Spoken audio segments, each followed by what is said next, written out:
Welcome back for another video. I'm Eharbad, a free-to-play endgame player in Raid Shadow Legends. Today we are in tag team. It is Gold 4, it is weekend reset time, and unusually we are actually coasting quite high up in the score area, so we're actually in a much higher points bracket than we normally would be at this point of time. Ordinarily I'd be more around sort of the 1100, trying to push up to around 1200, 1250, and then I'll just call it a day. But I actually put in my real defenses a day earlier than normal, and I have been around sort of 1250 to 1400 since Saturday. And I got to say, actually, I noticed the battles are considerably harder, even just a couple hundred points higher up in Gold 4 than down sort of near the 1100 to 1200 point bracket. Anyway, I'm going to jump in. We'll try a few different teams out. As I mentioned in previous video, I have started to build out some additional champions and try some different strategies, and we can begin to look at some of those and decide how we need to finesse or adjust the builds to get the maximum out of the champions that we're currently sort of testing. Let me find a team. I'll select some champions, and then we'll talk through the rationale on the team I end up selecting. Right then, this is a very weird set of defenses. We've only really got a nuker in team 3. Otherwise, there's not really an obvious damage dealer in any of these teams, but they're incredibly tanky and have a lot of damage mitigation. In the first one, we got a slight issue with Lydia blocking our revives, and Cardial obviously putting on the block debuffs and revive. Ultimate Death Knight with passive and Raglan. So I'm really going for kind of a bit of an all-out nuke strategy here. So I've got 2 damage dealers and Arbiter. You could argue I should bring Romantu into this fight because I could then block the Lydia passive. But my intention was actually to bring Romantu into fight 2, so they're probably going to be in Stone Skin. Right then, so this first battle, it's a very odd set of defenses. We've got no damage dealer, or no recognizable damage dealer in fight 1, 2, and then we've got Stoutus in fight 3. So as a consequence, I'm actually bringing double damage dealer in both fight 1 and 2, and then I've got a single damage dealer with a stripper in Madame in fight 3. I'm looking to use Romantu's block passives on fight 2, where I feel like the passives are most impactful, particularly Uko and Duchess.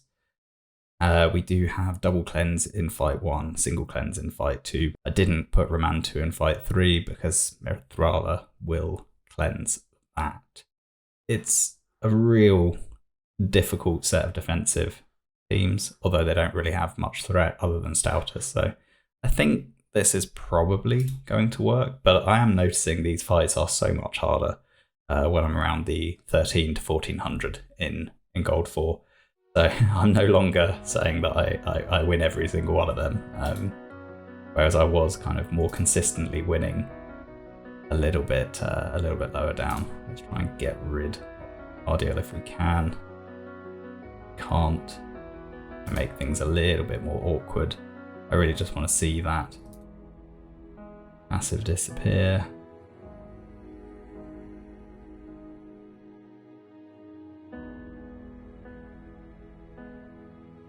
Nuke again. We'll just hit auto. Like I said, it's a strange team. There wasn't really any threat, so I was able to run double nuker. And I think that's why you need some kind of threat in your defenses. It's all good and well having a great set of champions in terms of, champions that have great utility, but if you're not giving yourself any threat, then eventually you'll get beaten down.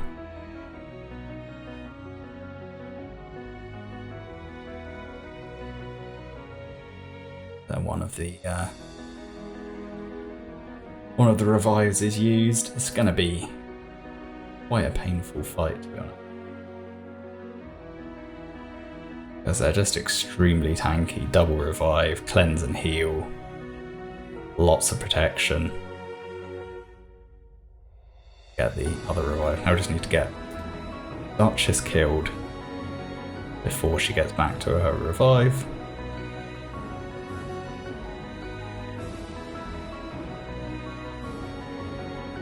That's kind of big now that we've got net crit down, and now we've done it. Oh wow, that was ridiculous. Like, absolutely ridiculous. Even with 2 proper nukers. Let's see what we can do here. Survive the nuke from Staltus. Again, like, on the old resistance. Let's protect my Candrathon. Really, we need to get down Ziffy. Hit auto, target the Ziffy. Let it. They've only got 1 reviver here. As long as we actually kill Ziffy. Like, I can't see them being able to kill my team at all. But it's just, it's not very easy to kill theirs either.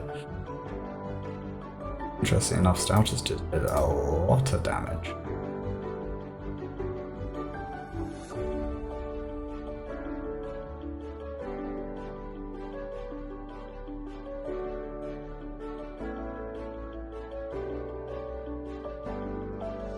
That was me right for putting on auto earlier. Hadn't done that. Oh well. I don't know what's going on now. I've killed the game.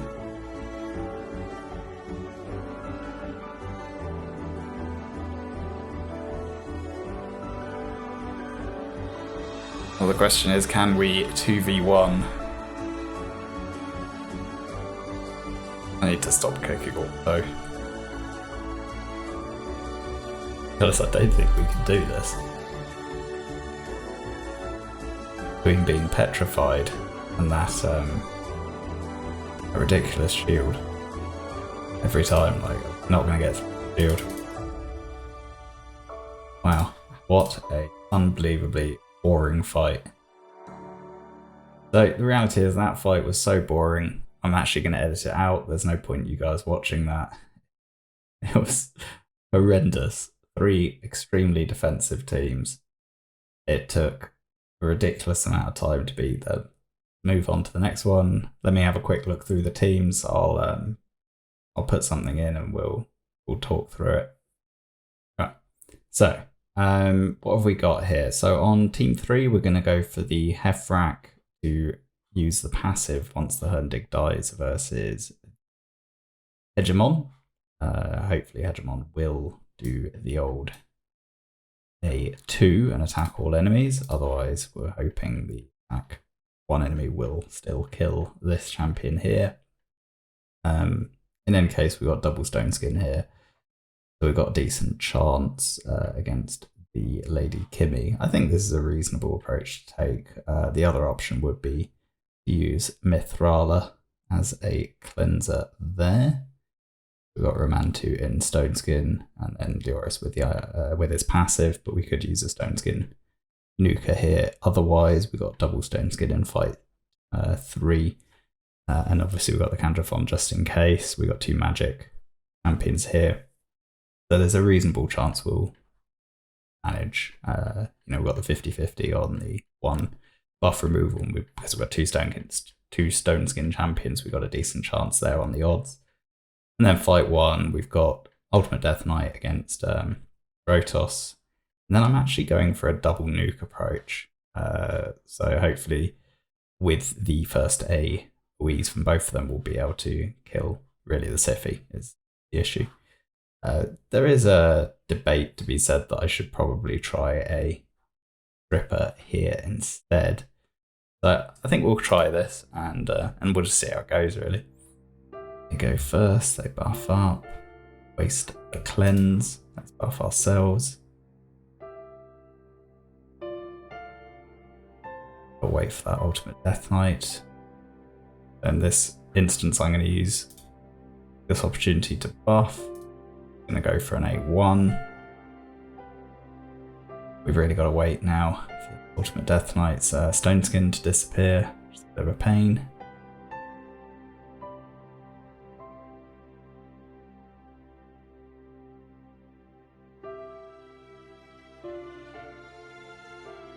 It's proving quite annoying. So I was saying, like, fights at this level, they're just excruciatingly hard, to be honest. Even that double hit from Candy, just not quite enough to get this Siphi down, but we have now. Get the kill on the Rotos, and now we can hit auto. But like, these fights, they're really hard. I find these teams are incredibly well built, like really well geared. Compositions are really strong. It's hard to see too much of an obvious weakness.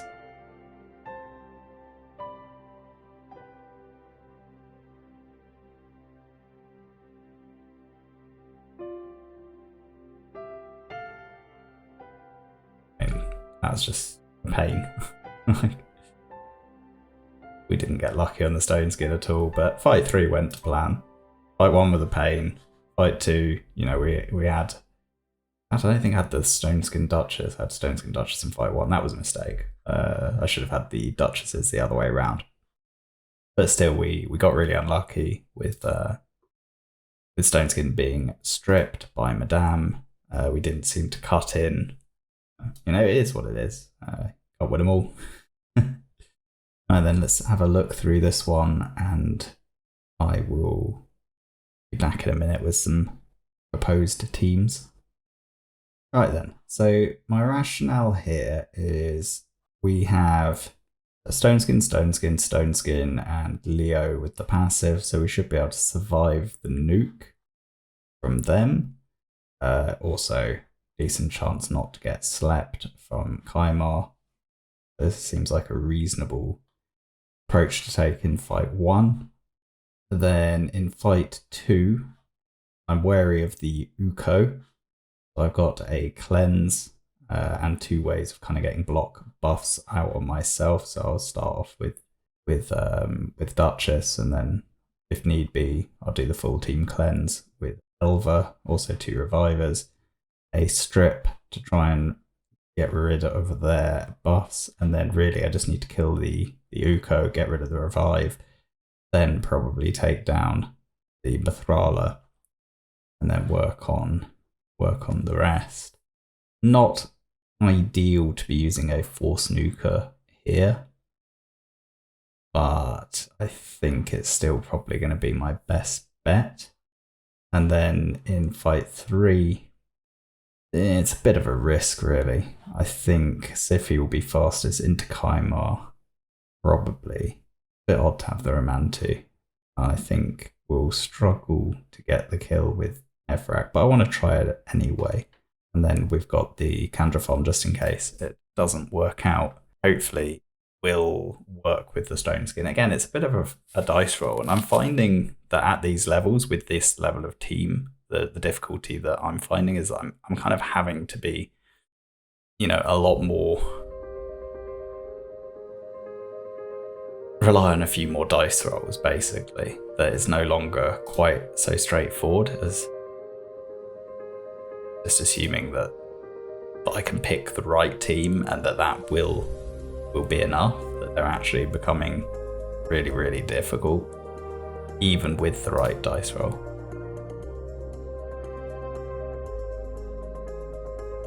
I managed to steal my Stone Skin, which is a bit annoying.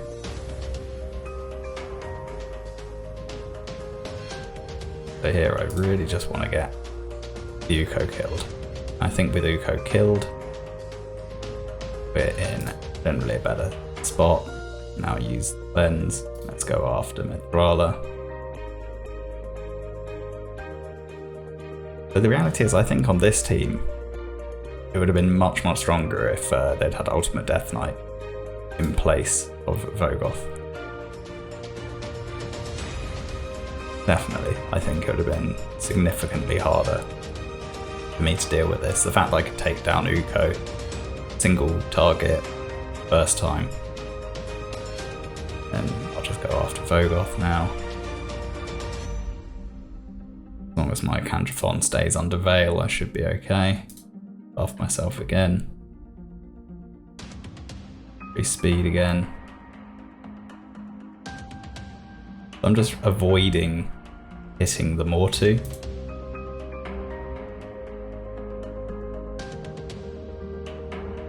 The Vogoth is dead, and start worrying about Mortu. Fortunately, we are now going to trigger Mortu's passive most likely.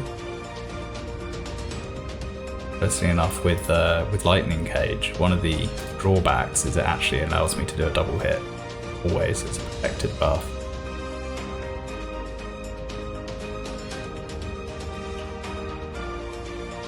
This was one of the reasons for the Mithrala.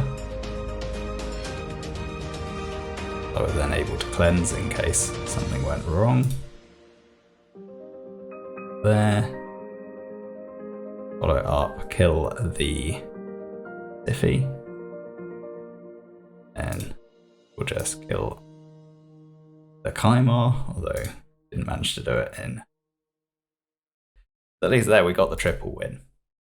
But again, they're really tough. I do think if they'd had Ultimate Death Knight in place of Vogoth, that would have been a stronger defense, as I mentioned.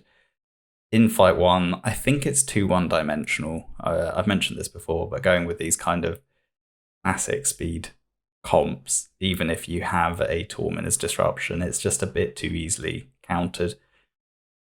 Fight 3, this is a really strong defense. I do struggle against these defenses every now and then. But it was nice to be able to use this little kind of gimmicky attack and see a little different kind of idea. So once more, we've got an Uko that we want to kill. So this time we've got 2 threats. So it's going to be a little bit more tricky. In Fight 2, we've got a Warlord who's going to be a bit more tricky than the Ramantu was for us. I think we're gonna go for the same approach in Fight 2. Fight 3, like I said, the Aloris is a bit more of an issue. So I think what I'll probably do is put Uko there, as I want to get the block buffs out on Aloris. So if I can use Uko to do that, that would be handy. Otherwise, I think that will be the same team that I used. Feels about right. Not sure if Madame is the right choice, but let's see what we've got in Fight 1. Yeah, I think that looks reasonable.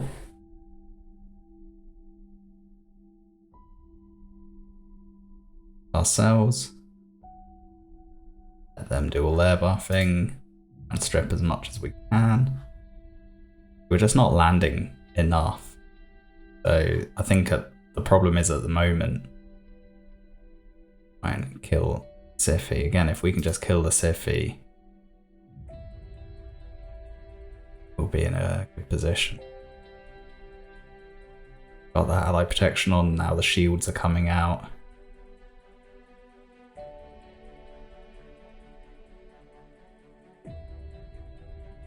Still can't quite kill.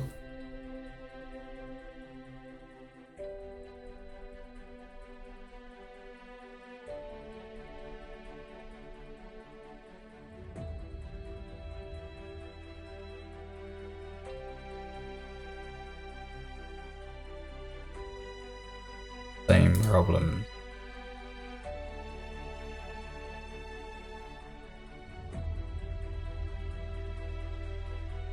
Candrathon either.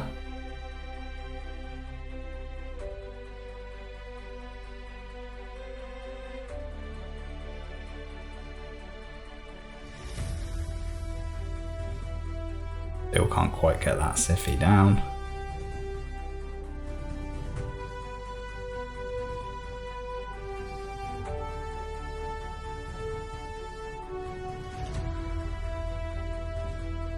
My own Duchess is getting close to being killed. At least the Siphi is dead. And the real question is,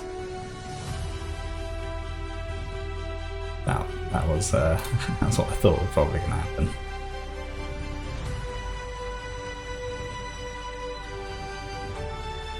Can't quite kill their Candrathon.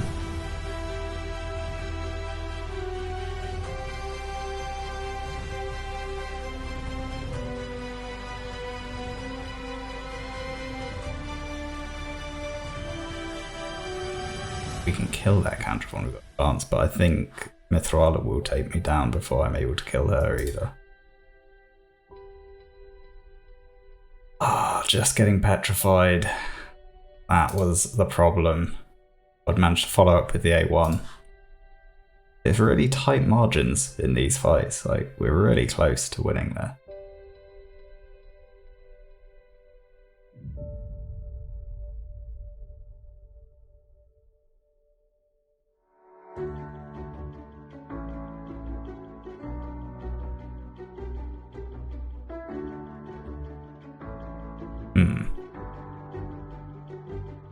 We're not going to be able to kill the Siphi. No chance.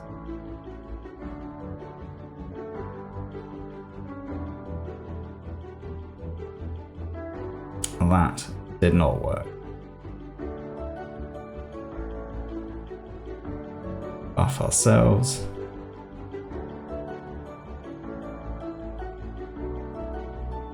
Did manage to take down their Uko. Go for the decrease attack.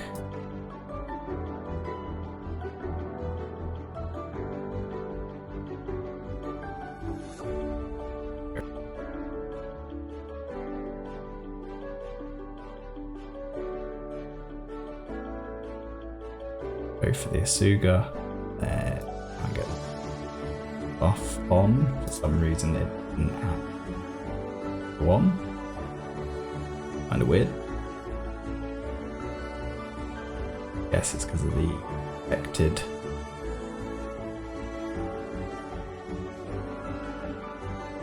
protected shield. Decrease attack back on.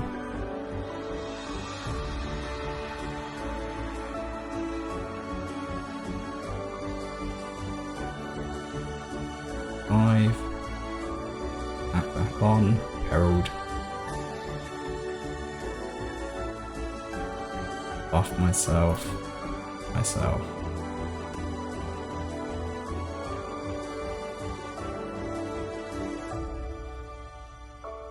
Go for the kill. Myself again.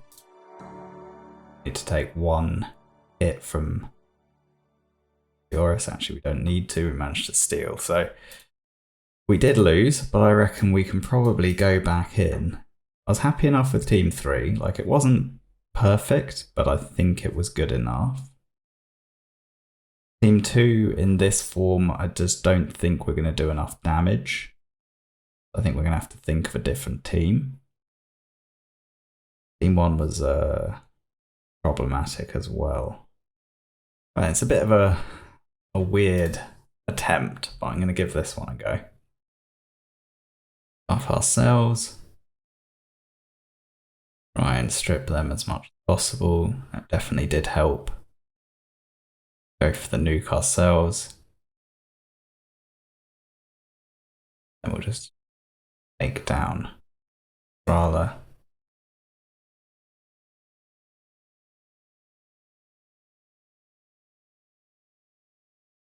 There we go. 33 seconds. The benefit of knowing what you're up against, eh? I thought we might manage there, but we did not. If we can kill Siphi, chance, but it doesn't look like we can kill the Siphi. And now we're gonna be dead. Really tough. I don't know how to do that second fight with the champions at my disposal. I'm just not sure. That's annoying.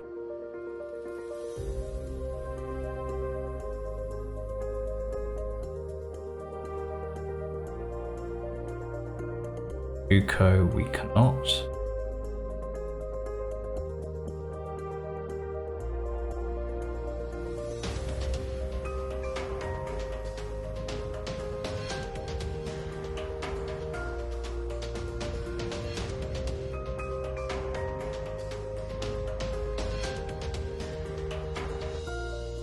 entirely sure what just happened there.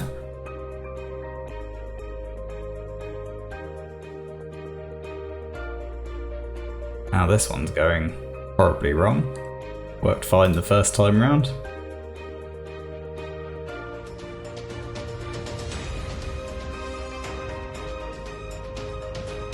Nowhere near killing that Uko.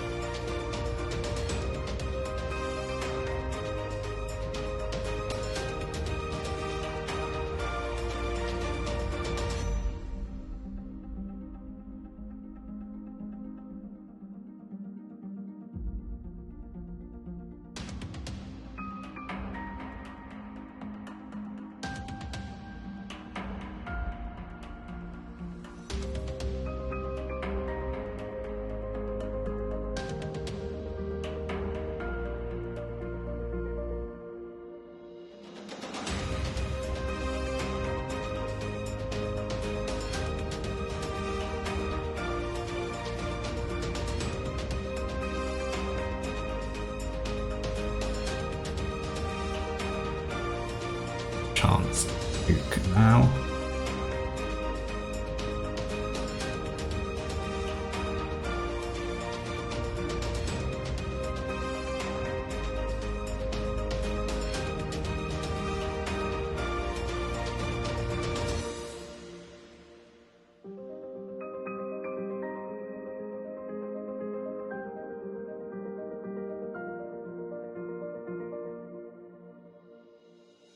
Just need to kill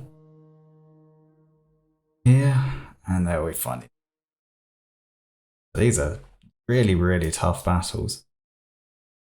And then let's try this set second, and I'll come up with some team ideas, and then we'll see what we're gonna do.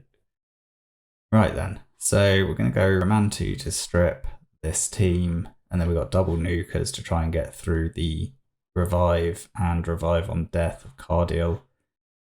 I mean, I do find this defense pretty hard, to be honest. I find Cardial Candrafon as a combo that's really strong because of the ally attack and how hard Candrafon hits on the A1. Just getting those additional A1s off is really tricky. And then team 2, we're going to go full tank here with 2 in Stone Skin. We've got Duchess and Candy in Stone Skin, and then our untouchable Mithrala and the Asuga. I think, you know, we'll be in a good position to tank up and soak up their damage, even with two damage dealers. Plus, I think there's going to be a gap here, to be honest. We'll see. And then fight 3, we're going to go for Arbiter to speed boost and attack up, Basher to put their skills on cooldown, and then a nuke from Thunder. There's no kind of ultimate Death Knight to mess around with. We've got double hit and then a follow-up AoE. I think we should be able to get some people down. They do have double reviver, which can be a bit awkward, but I think we'll be okay. I could potentially drop ultimate Death Knight and try and get them out in one, but if they have a Stone Skin, it'll be problematic. Stone Skin reviver. I think we'll try this. I think what I have noticed is I really do want Uko to be much higher accuracy. I've originally done this as the build, and whilst I quite like the overall kind of speed and effective HP, I think that having closer to 500 accuracy would be more useful. I do find that I want Uko to be used more as a debuffer than is currently possible with this low level of accuracy for Arena. So I think at least 500, maybe even pushing 600. I'm going to try that next week as an alternative build. I've also been thinking that I actually want to increase the accuracy on my Ultimate Death Knight. The resistance at the moment is too low to be impactful. So my thinking is I might try speed him up to about 150 and put a more meaningful, more impactful level of accuracy on him. Not huge, not like Uko where I want her to work against a lot of champions, but maybe around that 250 to 300 to be able to consistently debuff their nukers. So that's kind of 2 regear ideas that I've got there. In terms of Elva, I haven't actually used her that much. We haven't had that many options or opportunities rather in this set of reset for that kind of traditional cleanser role. At least not need 2 of them, or 3 if you count with it. One thing I have observed when I've been using her, however, is although this says it places block debuffs and increased speed, I'm noticing that the increased speed looks like it's going on first, not the block debuffs. So I definitely want to test her against a Torment at some point, because it's really, really frustrating if they write the skill description in one order, which very much looks like block debuffs is the first skill, and if they flip that round, it's really annoying, and that definitely did factor in my thought process when I was getting her, because having block debuffs first with the cleanse is really, really strong. That's what Cardial does, and that was kind of part of my thought process. Anyway, let's jump in, do this final battle, and we'll just see how it goes.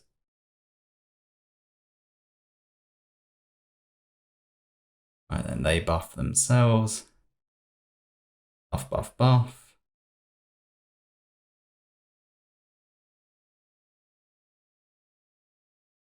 Taking some pain there. Rip off. Nuke. Soften up their Duchess. Go for another nuke.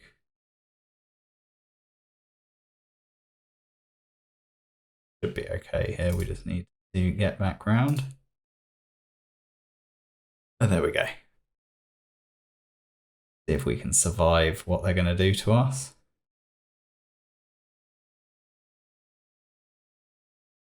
Cleanse. And feeble. My turn. Buff myself. So here, the best thing I can do probably is get the decrease attack on.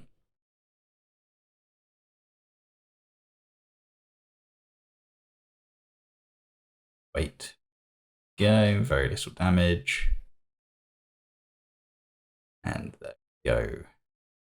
2 wins. Now 3 will put the cooldown.